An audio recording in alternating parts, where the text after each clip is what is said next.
Hello everyone. आज हम subject verb agreement की एक अंश पर बात करेंगे। मुझसे एक छात्र ने ये पूछा कि सर हिंदी में लिए दो प्रकार से लिखा जाता है, एक तो यहाँ पर ए की मात्रा लगाकर और एक ए लिखकर, तो इसमें अंतर क्या है?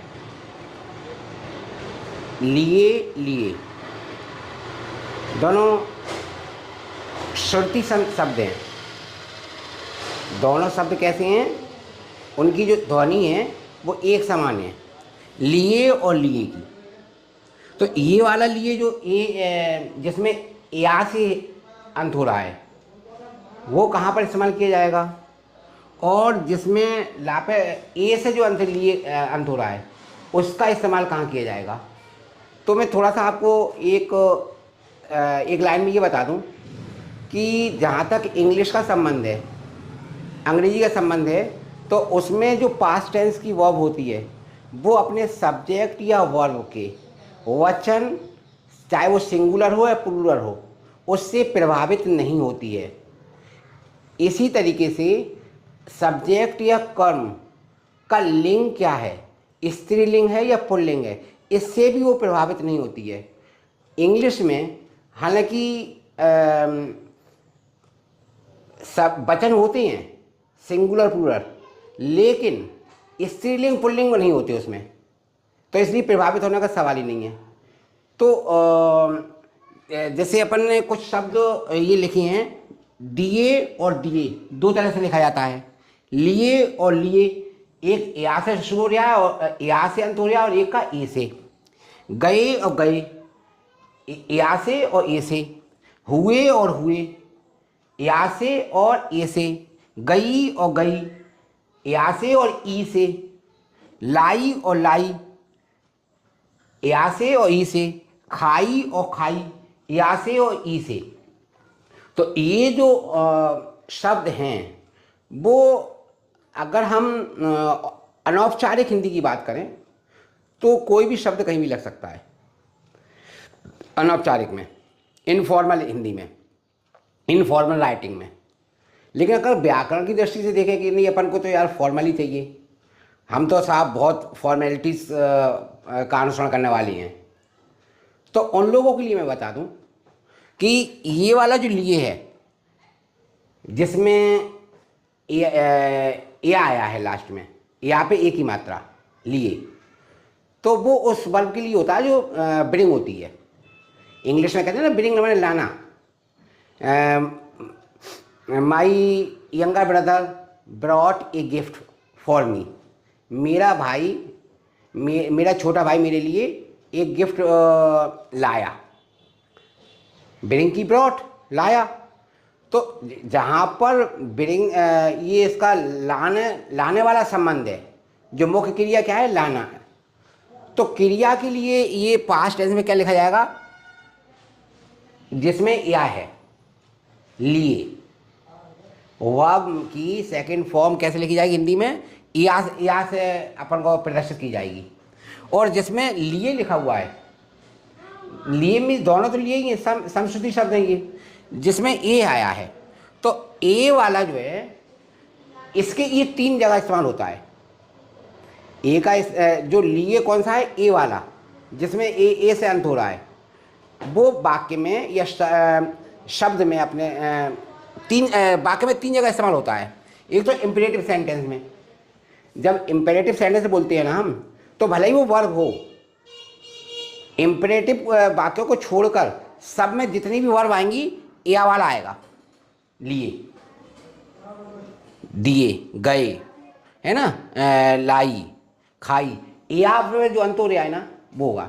लेकिन हम यहाँ लिए की बात कर रहे थे, तो लिए पर अगर हमारा इम्पेरेटिव सेंटेंस है, इम्पेरेटिव में क्या होता है, आदेश होते हैं, निर्देश होते हैं, अनुनय विनय होती है, तो वहाँ उसमें अगर वो आ रहा है लिए, तब हम ए से लगाएंगे, ए वाला लगाएंगे शब्द जो ए से अंत हो रहा है। जैसे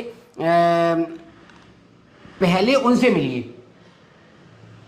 पहले उनसे मिलिए, first meet him, first meet him, तो यहाँ पर हम क्या निर्देश दे रहे हैं। तो चूंकि हम यहाँ पर इम्परेटिव सेंटेंस है, इसमें मिलिए में कौन सा आएगा, वो शब्द आएगा जो ए से अंत हो रहा है। इसी तरीके से ए से जो अंत हो रहा है वो दूसरा नियम ये कि as a preposition of for, जो हमारी प्रेपोजिशन होती है ना के लिए, फॉर, तो उसमें भी अगर हम के लिए, मेरे लिए, हमारे लिए, उसके लिए, ये शब्द जब लगाते हैं ना, फॉर का इस्तेमाल के अर्थ में करते हैं, तो फिर ए वाला लिखा जाता है, जिसमें क्या है, लास्ट में ए आया है। जैसे हमने सेंटेंस लिखा है, पिताजी हमारे लिए कार्य करते हैं, फादर वर्क्स फॉर अस, स्वतंत्रता सेनानी देश के लिए शहीद हो गए, freedom fighter martyred for the country. तो यहाँ पर हमने लिए जो शब्द का इस्तेमाल किया है वो ए वाला आएगा, और यहाँ पर कोई फ़र्क नहीं पड़ रहा है। इसमें हमने यहाँ पर जो लिखा है के लिए, मतलब वहाँ पर लिए से कोई, इंग्लिश में लिए से कोई अर्थ नहीं है, फॉर लगना है तो लगना है ना। इसी तरीके से लिए के दो मीनिंग हो गए, लिए के ए वाले के दो हो गए। एक तो ये होगा प्रेपोजिशन के लिए, अगर प्रेपोजिशन का के लिए का इस्तेमाल किया गया है तो ए वाला लिखेंगे जो ए से अंत हो रहा है। एक दूसरा हमने क्या बताया, इम्पेरेटिव सेंटेंस, उनसे मिलिए, रुकिए, जाइए, आइए, देखिए, तो ये क्या है कि इम्पेरेटिव सेंटेंसेस हैं हमारा, जो सिंगल वर्ब होती है इनमें। तो इसमें अगर हम ये वाला वो लिख रहे हैं शब्द, तो ए वाला लिखा जाएगा, मिलिए, सोचिए, उठिए, बैठिए। तो इसमें हम क्या लिखेंगे, जो आखिर शब्द की जो अंत आएगा वो ए पे आना चाहिए।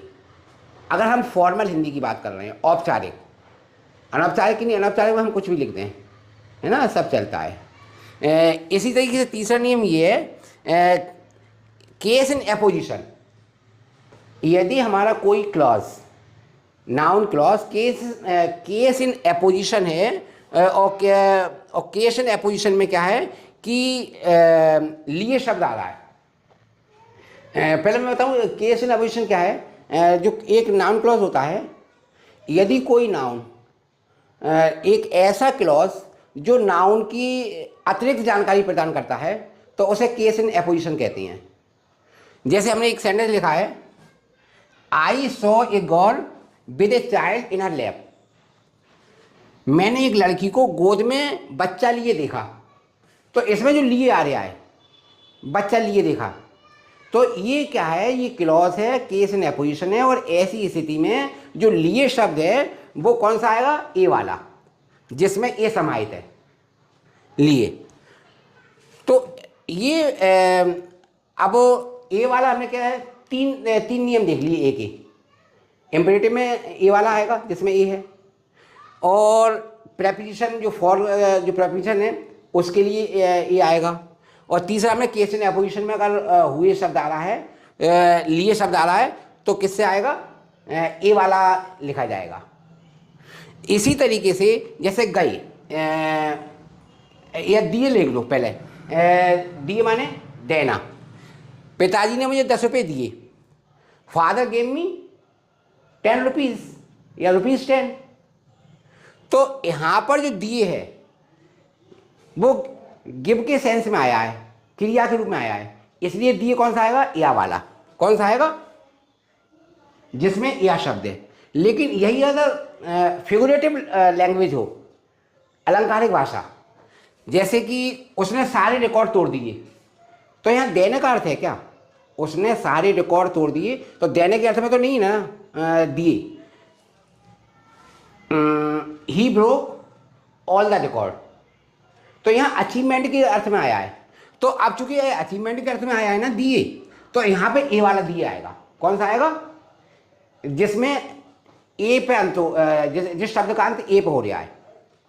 इसी तरीके से ये वेंट है, गई और गई, ये सीधा सा लिख। तीसरा है हम भोपाल गए, वी वेंट टू भोपाल। तो जाने की क्रिया हुई ना, तो जाने की क्रिया हुई तो हमने क्या लगाया इसमें, वेंट, ये वाला लगाया, कौन सा ये, या वाला। और अब अपन बात करते हैं इस वाले गई की, जिसमें ए आ रहा है। गई दो तरीके से है, एक तो या पे अंत हो रहा है, जिसमें या ए की मात्रा से अंत होता है, वो तो बेंट वाले में इस्तेमाल हो गया। अब दूसरा जो गए है तो ये होगा बी वर्ग में। जैसे अब तो हम परदेसी हो गए, अब तो हम परदेशी हो गए, नाउ वी आर स्ट्रेंजर्स। तो अब इसमें जो हो गए मतलब गए आ रहा है, तो यदि वी वर्ब है, बी वर्ब है, तो उसमें अपन क्या लाएंगे, ये वाला लगाएंगे, ए वाला। इसी तरीके से हुए, या आ रहा है हुए में, तो जब कोई या आ रहा है, यहाँ पे ये अंत हो रहा है, तो अब इसमें उसके दो बच्चे हुए, तो she gave birth to two kids, उसने दो बच्चों को जन्म दिया, या उसके दो बच्चे हुए। तो अगर हुए से हम अगर लिखना है हमें, तो या वाला आएगा, जो शब्द या पर अंत हो रहा है ना। और अगर बोला हुए हमें ए वाला लिखना है, हुए, तो फिर हमने जो सेंटेंस लिखे हैं एज ए पार्टिसिपल। पार्टिसिपल भी अगर आपने व्याकरण पढ़ी होगी इंग्लिश की, तो आपने पढ़ा होगा, मैंने उसे गाते हुए सुना, आई लिसन हर सिंगिंग। तो यहाँ पर जो हुए आएगा, मैंने उसे गाते हुए, यहाँ पे ए वाला आना है। मैंने उसे नाचते हुए देखा, आई सॉ हर डांसिंग। तो इसमें जो हुए आ रहा है पार्टिसिपल, तो उसमें हुए कौन सा आएगा, ए वाला, जो ए से लास्ट हो रहा है इसका। उसने मुरझाए हुए फूलों को फेंका, तो मुरझाए हुए, ही थ्रू फेडेड फ्लावर। तो यहाँ पर जो पार्टिसिपल का इस्तेमाल कर रहे हैं ना, इसलिए कौन सा यू आएगा, ए वाला, हुए। इसी तरीके से गई, जाना, गई क्या है, जाना, शी वेंट टू स्कूल। तो अब जाने की जो क्रिया हुई है ना, तो इसमें या वाला आएगा, क्या आएगा, या वाला। और यदि गई शब्द तो आया है, लेकिन उसका अर्थ जाने से मुराद नहीं है। जैसे वह आपको भूल गई, शी फॉरगॉट यू, क्या है, शी फॉरगॉट यू।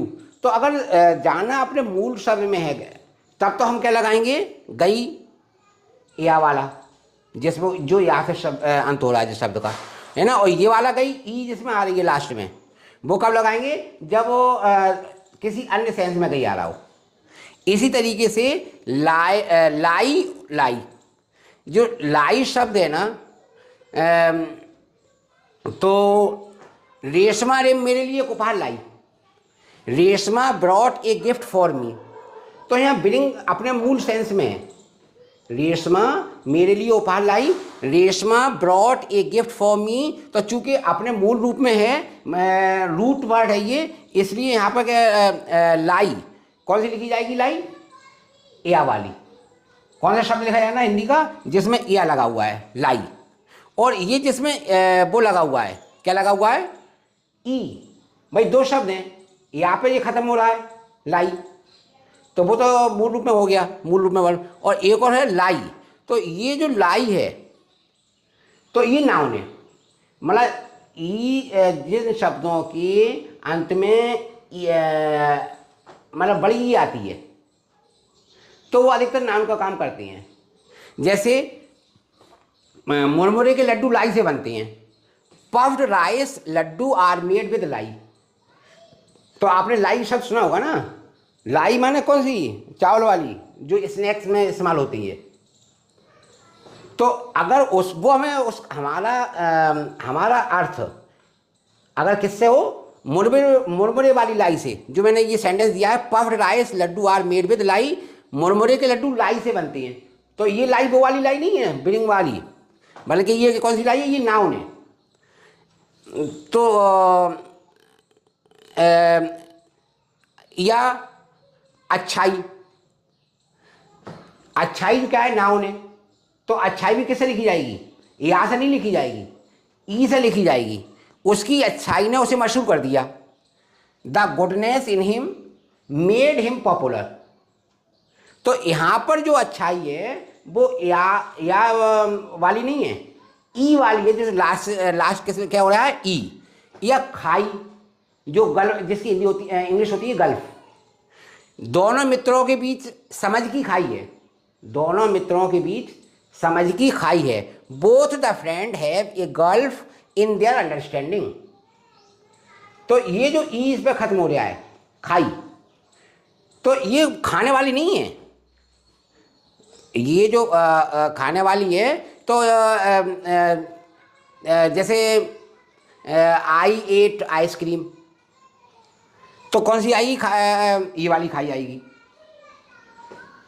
जब ईट का मतलब ईट की सेकंड फॉर्म है तो या वाली आएगी, है ना। और अगर ई वाली है, खाई, ई का मुराद तो वो नहीं है खाने की प्रक्रिया, बल्कि अगर गल्फ से है, किससे, GULF, गल्फ। दोनों मित्रों के बीच समझ की खाई है। Both the friend have a gulf in their understanding. तो कुल मिला के मैंने ये जो विभिन्न उदाहरण दिए हैं वो सिर्फ मैंने इसलिए दिए जिससे कि जो वर्ब हिंदी वाली ए पे ख़त्म होती हैं और जो वर्ब या पे ख़त्म हो, या पे एक ही मात्रा पे ख़त्म होती हैं, उसके दोनों के अंतर को समझना। और वैसे अनौपचारिक अगर हम हिंदी की बात करते हैं तो फिर हमारी दोनों जो है एक दूसरे को इंटरचेंज कर लेते हैं, क्योंकि हमारा मेन उद्देश्य जो होता है